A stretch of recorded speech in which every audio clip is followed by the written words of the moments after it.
அனைவருக்கும் வணக்கம்.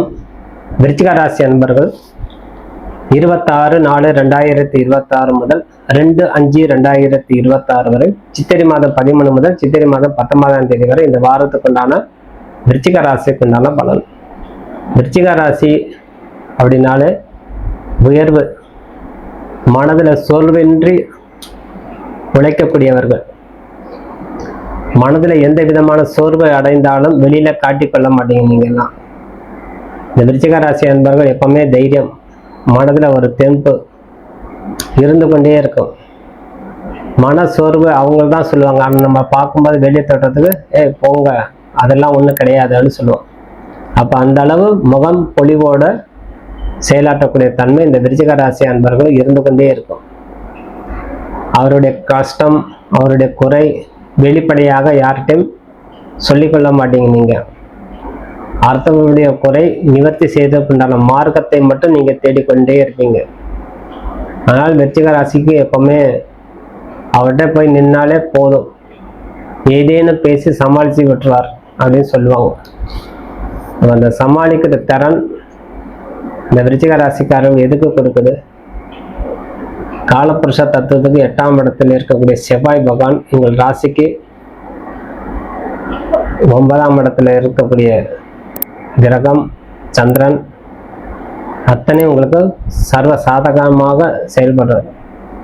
ஆகவே சந்திர பகவான் திங்கட்கிழமை மேல் செவ்வாய் பார்க்கும்போது, செவ்வாய் 5ஆம் இடத்துல இருக்கும்போது சனியோட கூடி இருக்கும்போது பொருளாதாரம் சிறப்படையும், பூர்வீக சொத்தை அடையக்கூடிய தன்மை, தனப்பிராப்தம் அதிகரிக்கக்கூடிய தன்மை, நீண்ட காலமாக சொத்து தகராறு இருந்தது, டைவர்ஸ் பிரச்சனை இருந்தது, அத்தனை தீர்ந்துடும். கணவன் மணி ஒன்று கூடி வாழக்கூடிய தன்மை கொடுத்துரும். இனிமேல் நம்மளுக்கு டைவர்ஸே வேண்டாம் அப்படின்னு சுக்கிர பகவான் 7ஆம் இடத்துலையும் செவ்வாய் பகவான் 5ஆம் இடத்துல அமர்ந்திருப்பதால் பிரிந்து போன தம்பதிகள் ஒன்று கூடக்கூடிய தன்மை கொடுத்துரும். அதனால மனக்கசப்பு நிவர்த்தி ஆகி மீண்டும் வாழ்க்கை தொடங்கி வாழக்கூடிய தன்மையும் கொடுத்துரும். ஒரு சின்ன மனக்கசப்புனால் பிரிகிறோம். இது உணரும் போது நம்ம செய்த தவறு எங்க அப்படிங்கிற புரிதல் வந்துடும். அதுக்கு கிரகங்கள் இப்போ உறுதுணையாக இருப்பதால் இந்த மாதத்துக்குள்ள, இந்த வாரத்துல முதல் இந்த மாதத்துக்குள்ள நீங்க ஒரு பெரிய முயற்சி எடுத்து உங்கள்கிட்ட இருக்கக்கூடிய அனைத்து வழக்குகள் வாபஸ் வாங்கி கொள்வது சிறந்தது. அதனால உங்களுக்கு பிற்காலத்துல பெரிய நன்மை உண்டாகும், பெரிய பெரிய சப்போர்ட் கிடைக்கும், தனப்பிராப்தம் அதிகரிக்கும். குரு பகவான் உங்கள் ராசிக்கு 8ஆம் இடத்துல இருந்தாலும் இந்த மாதம் முடிந்து அடுத்த மாதம் மே மாசத்துக்கு மேல் 9ஆம் இடத்துல அமரும் போது தனப்பிராப்தம் அதிகரிக்கும் போது பழைய பிரச்சனை எல்லாம் தீரும். ஏற்கனவே 4ஆம் இடத்துல சனி, 8ஆம் இடத்துல இருக்கக்கூடிய குரு, அஷ்டமா குரு, கணவன் மணியே வேண்டாம், சுக்கிரன் வேற பாதகமா இருந்தார். இப்ப எல்லா கிரகம் சாதகமான காலமே அமையுது. ஆகவே சட்டும் மனம் தளராமல் நீங்கள் செய்ய வேண்டியது கடமை தவறாம செய்து வரணும். ஆகவே தொழிலை சிறப்படைகிறதுக்கு கேது பகவானை பலப்படுத்திக் கொள்ளணும். லாபஸ்தானத்துல இயங்கக்கூடிய கிரகம் யார்? புதன். லாபாதிபதி உங்க ராசிக்கு 6ஆம் இடத்துல, 10ஆம் இடத்துல இருக்கக்கூடியது கேது. கேதுவை பலப்படுத்த விநாயகர் பெருமானை வழிபாடு, கேது பகவானை பலப்படுத்திக் கொள்ள வேண்டும். ஆகவே கேது பகவானை பலப்படுத்திக் கொள்ளும் போது புத பகவான் உங்களுக்கு தானே அறியாமலே அனுக்கிரகம் பண்ணுவார். புதன் 6ஆம் இடத்துல இருக்கும்போது புத்தி காரகன் சொல்லுவோம். இந்த புத்தி காரகன் 6ஆம் இடத்துல மறையும் போது சம்பந்தம் இல்லாத விஷயத்தில் தலையிடாமல் இருப்பது சிறந்தது. இந்த நேரத்தில் யாருக்கும் ஜாமீன் கேரண்டி கையெழுத்து போடாமல் இருக்கணும்.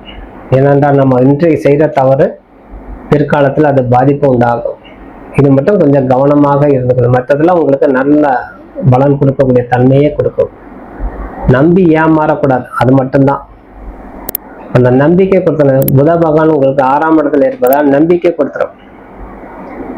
நம்பிக்கை, நீண்ட கால உறவு, நீண்ட கால நண்பர், நீண்ட கால சக ஊழியர், ரொம்ப அருமையான நண்பர், அவர் ஒரு இஎம்ஐ காண்டி நீங்க ஒரு செக்யூரிட்டி போட்டால் இந்த காலத்தில் செவ்வாய் பகவான் சனியோட சேர்ந்து இருக்கும் போதும், சூரிய பகவான் 6ஆம் இடத்துல இருக்கும் போதும் நீங்கள் இந்த நேரத்தில் நீங்கள் ஒரு கையொப்பம் விட்டால் பிற்காலத்தில் அது பாதிப்பாக உண்டாகும்.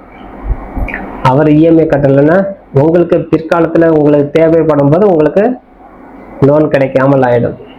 அதனால் நீங்கள் 1க்கு 2 முறை ஆலோசனை செய்து கொள்ளணும், அல்லது உங்கள் ஜாதக ரீதி ஜோதிடரை கலந்து ஆலோசனை செய்து கொள்ளலாம், தப்பே கிடையாது. என் நண்பர் கேட்குறார், என் உறவினர்கள் ஜாமீன் கையெழுத்து கேட்குறாங்க, போடலாமா? உங்கள் குடும்ப ஜோதிடரை கலந்து ஆலோசனை செய்து கொள்ளுங்க. உங்கள் ஜாதக ரீதி நட்பு ஸ்தானம் நல்லா இருந்தால், முயற்சி ஸ்தானம் நல்லா இருந்தால், குடும்பஸ்தானம் நல்லா இருந்தால் நீங்கள் தாராளமாக கையொப்பம் விடலாம். ஆனால் கோட்சார ரீதி உங்களுக்கு மந்த நிலையில் நீடிப்பதால் சற்று கவனத்தோடு செயல்படணும். அதே பிள்ளைங்களுடைய எதிர்காலத்துக்கு உங்களுக்கு மிகவும் அருமையான காலம். அந்த அருமையான காலத்தை நீங்கள் முறையாக பயன்படுத்தி கொள்வீங்க. அதனால் அவங்களை எதிர்கால திருமணத்துக்கு உண்டான திருமணத்துக்காண்டி தயாராக இருக்கக்கூடிய குழந்தைகளுக்கு திருமணத்துக்கு உண்டான முயற்சிகள் நீங்கள் ஈடுபடுவீங்க. திருமணம் செய்து வைக்கக்கூடிய தன்மை உங்களுக்கு கொடுத்துரும். நீங்கள் ஒரு இளம் வயதினராக இருந்தால் தூர தேசம் சென்று படிக்கிறது, வேலை தேடிக்கொள்வது போன்ற அமைப்பு உண்டாகும். ஆனால் வெளிநாடு வெளியூர் சென்று வர்றதுக்கு உண்டான யோகத்தை வாரி வழங்குவார். அதனால் உங்களுக்கு பெரிய மாற்றத்தை ஏற்படுத்தும். கேது பகவான் 10ஆம் இடத்துல இருப்பதால் உங்களுக்கு தொழில் மாற்றத்தை உண்டான தன்மை கொடுக்கும். சக ஊழியர்களால் ஒரு நன்மதிப்பு உருவாகக்கூடிய தன்மை கொடுக்கும். மனைவி மூலமாக இருக்கக்கூடிய உறவு பலம் பெறக்கூடிய தன்மை கொடுக்கும். அதனால பெரிய ஆதாயம் கிடைக்கும். அதனால பிற்காலத்தில் நல்ல ஒரு சமூக அந்தஸ்தோடு வாழக்கூடிய தன்மை கொடுக்கும். புதிய வாகனங்கள் வாங்கி கொள்ளலாம், வாகன யோகம் உண்டு. அதே இந்த நாள் வாகனம் வாங்கும்போது உங்களுக்கு மிகவும் செல்வத்தோடு வாழக்கூடிய தன்மை கொடுக்கும். அதே நீங்கள் முருகப்பெருமானை மனதார வேண்டி வரும்போதும் உங்களுக்கு மகாலட்சுமி தேவியுடைய பரிபூர்ண கிருபகடாசம் கிடைக்கும் போது பழனி ஆண்டவரை தரிசனம் செய்து வரும்போது கைமேல் பலம் கொடுக்க சொல்லி விடைபெறுகிறேன். நன்றி, வணக்கம்.